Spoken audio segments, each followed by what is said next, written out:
Tonight on Chris 6 News, President Trump will be visiting Corpus Christi for the first time in 4 years tomorrow. We'll share everything you need to know.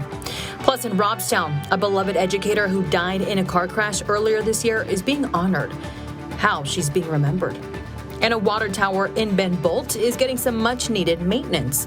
Melissa Trevino speaks with officials on why they're choosing now to do this. Chris 6 News at 5 starts right now.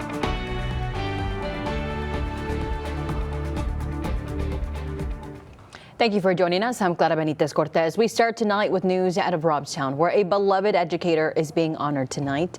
Roxana Ibarra, a cherished librarian and teacher, tragically passed away in January in a crash involving an 18-wheeler in Victoria. The accident also claimed the life of her husband and her father. In honor of her and her passion for literacy, the Robstown ISD hosted an author at Seal Junior High. Our neighborhood news reporter Stephanie Molina spoke with the principal on Ibarra's dedication to the students. She saw several students come through her library. She would personalize their experience in the library, including buying books out of her own pocket sometimes for some of our students. The district will keep celebrating Roxana's love for books and learning. More events are on the way to keep her spirit alive. President Donald Trump will be visiting the Port of Corpus Christi tomorrow, according to a White House official and NBC News. He is expected to discuss the economy and his drill, baby, drill agenda. The president has yet to make an endorsement for the Texas Republican Senate race, saying he likes all three candidates. Last year, the Port of Corpus Christi actually had a down year. Crude oil exports dropped 2.3% in 2025, down 127.4 million tons. However, fourth quarter's returns were strong. Some possible reasons for this could include an increase in electric vehicle use and global trade wars abroad. And James Tellerico, who is running for Senate, will be making a stop in Corpus Christi tomorrow. He is expected to visit the Selena statue before heading over to Edinburgh for a rally in the evening. In national news tonight, the United States conducted more talks with Iran over a possible nuclear deal. This marks the third round of talks between the two countries. There's still no word on the changes or chances of a deal being reached. However, the United States believes Iran is close to restraining their nuclear enrichment program. President Trump spoke earlier this week on the Iran negotiation, saying that there is no way Iran can be allowed to have a nuclear weapon. Members of the House Oversight Committee questioned former Secretary of State Hillary Clinton as part of their investigation into the late sex offender Jeffrey Epstein today. James Comer, the chair of the House Oversight Committee, held a press conference before the questioning began.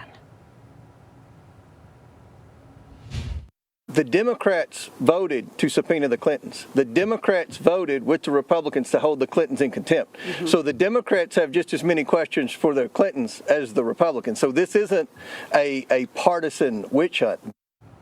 The Clintons have repeatedly denied wrongdoing related to Epstein and have not been accused of any crimes in connection with him. Former President Bill Clinton is scheduled to be deposed by the committee tomorrow.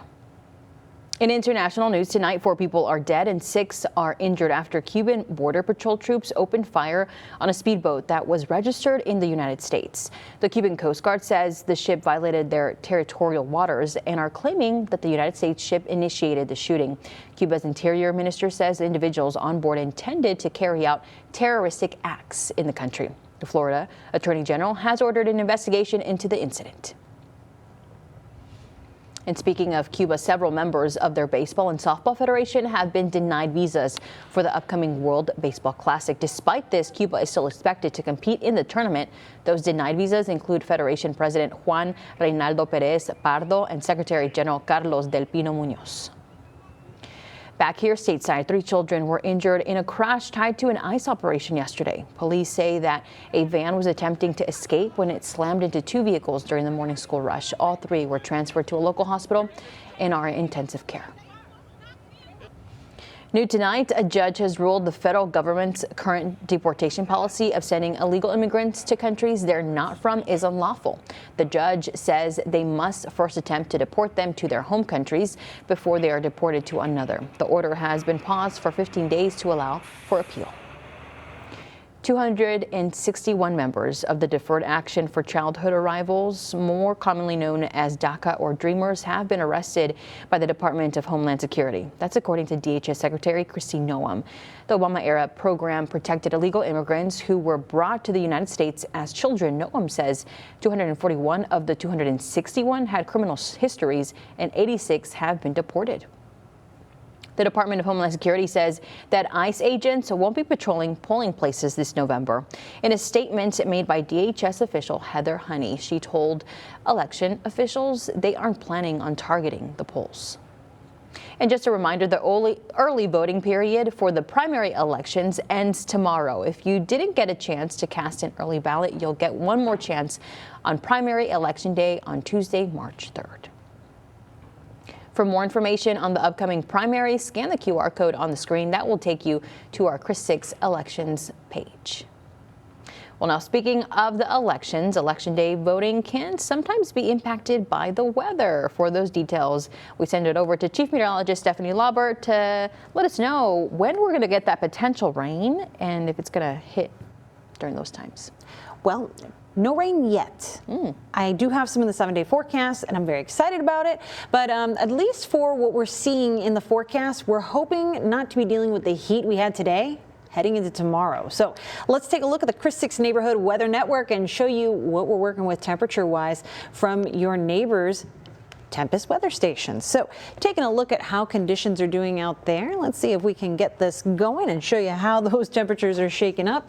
Looks like our computer is not feeling the heat. There we go. The Chris 6 Neighborhood Weather Network takes us to Live Oak County around George West with this 97 degrees, 98 degrees off of 281 there, and off Highway 59 a pair of 100s. Lazy D Ranch feeling the heat, 100 for the air temperature reading there now.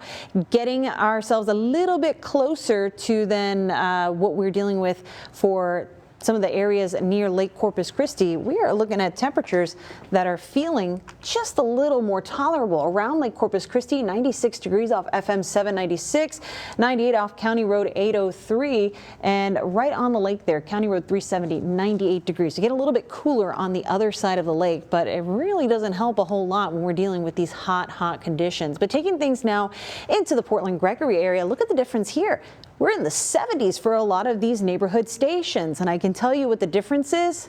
The sea breeze kicking in to help bring a little bit of relief. But while I was warning you about some of the heat for today, we broke a lot of records across, especially our inland neighborhoods. This is a look at the records that we had to beat. As of today's climate report, many of these numbers will be different. And again, breaking some of those records that went back to 1917. So it's Thursday. I'll tell you about the drought update and what you can expect for lake levels and the 7-day forecast, of course, ahead.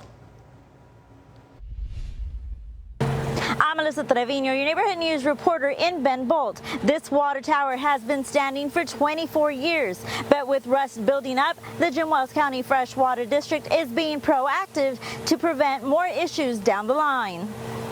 For some neighbors, like Rita Ramos, water quality has been a long-standing concern. I guess that's a good thing, but at the most part, what about the quality of water itself now? Should be addressed a little better. But she has additional water concerns. We've had to replace the water hose multiple times because it kind of calcifies together to the pipe itself. The water heater also went real quick. It's just very hard. She says the difference is more noticeable when washing clothes. Jim Wells County Freshwater District General Manager Octavio Flores says the state regularly checks their water quality, and they have always passed water and tower inspections. Well, the water tower is supposed to be cleaned at least once every 10 years. So it was time to do it again. It's time to clean it and to recheck everything inside and repaint it, recoat it. According to Flores, cleaning the tower is part of a routine maintenance and necessary because of the groundwater they use. Since last week, the tower has been getting sandblasted from the inside to remove rust and dirt. The rusted parts are being removed and replaced. It's important to have the clean of the water because it's for the environment, for for the safeguard your own body. To keep the water safe and clean, the district has temporarily taken the tower out of service while crews addressed rust concerns before they can lead to larger issues for this rural community. Ramos says she understands the district has several water projects in the works, but she wants the district to provide more proof that the water remains safe for everyday use. Water district officials say the work will take another 3 weeks to complete in Bend Bolt. I'm Melissa Trevino, your neighborhood news reporter, Crest 6 News. A deadly storm for more than 100 years ago is being remembered in Corpus Christi. The story behind a newly rededicated historical marker up next.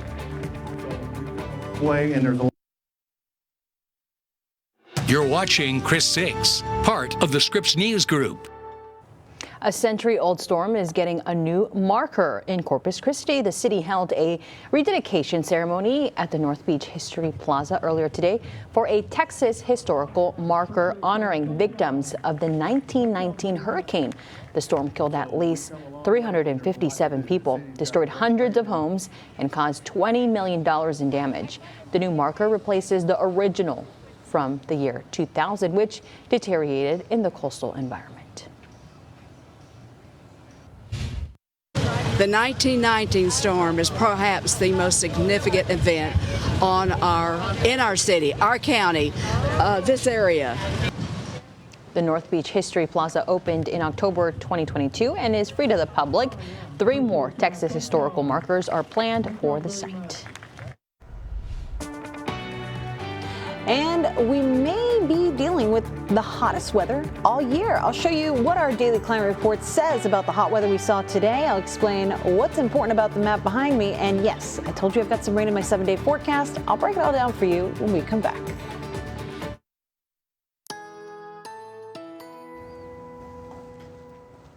Hey there, happy Thursday, baby Friday, Friday Junior, whatever you want to call it. We're getting toward the end of the week and the end of the month today, February 26th.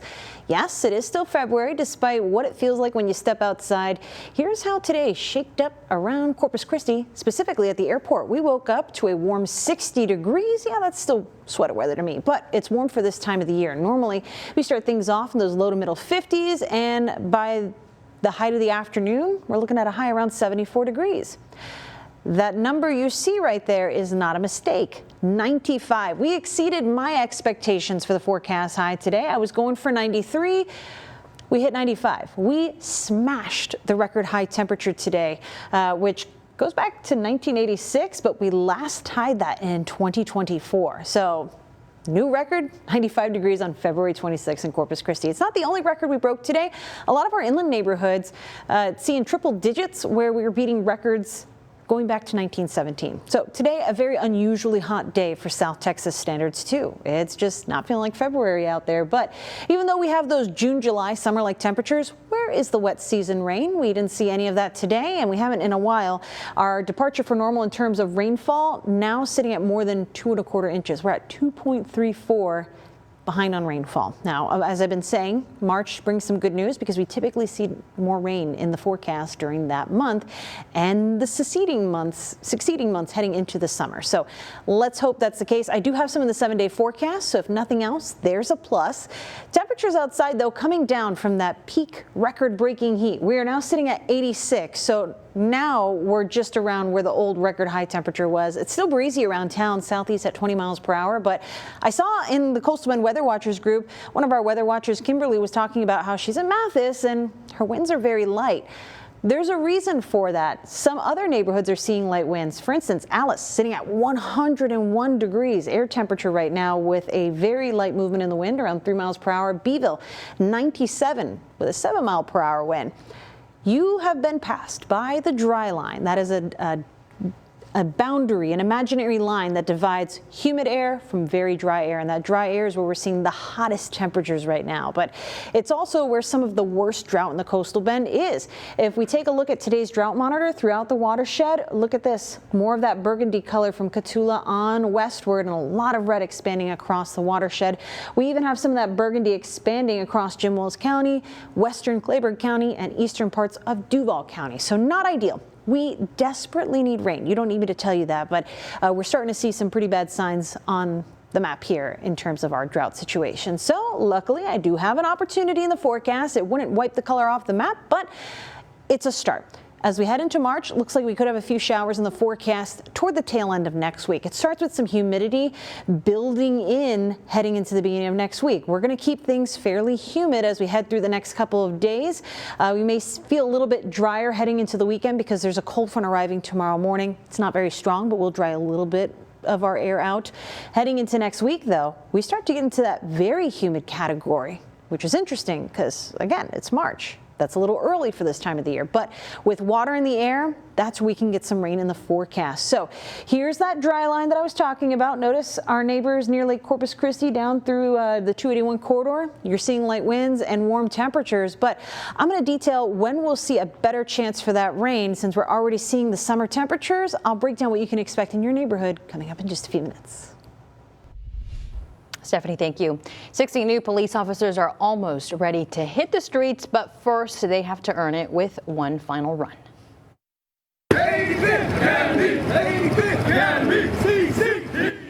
Well, these cadets wrapped up their training at the Corpus Christi Police Academy with a traditional graduation run this morning. It's the finish line of 34 weeks of hard work, including coursework, classes, and tough physical requirements.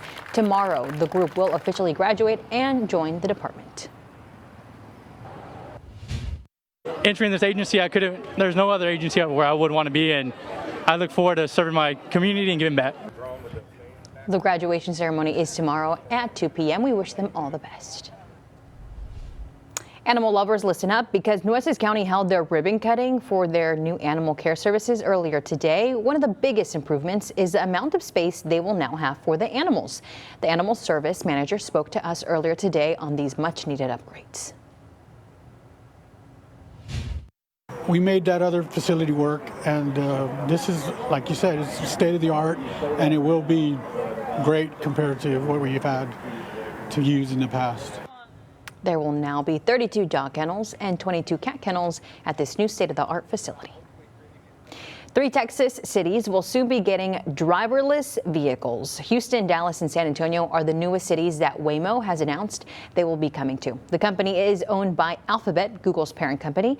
It offers autonomous rides with no drivers. The cars will only service certain areas in each city, and users must download the Waymo app to use the service.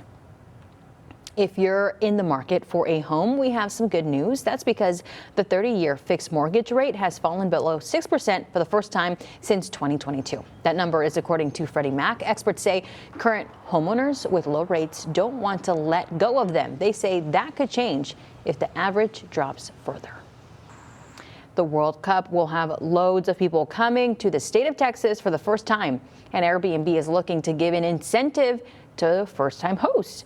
This is all an effort to bolster the supply of homes near the stadiums, now 2 of which are here in Texas, with NRG Stadium in Houston and AT&T Stadium in Dallas. Though during the World Cup, they will be rebranded to Dallas Stadium and Houston Stadium due to FIFA's policy on non-affiliated sponsors and branding.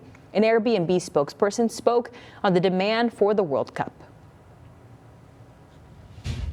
Demand is surging right now for the World Cup. According to our data, we've seen an 80% increase in searches for host cities around the World Cup.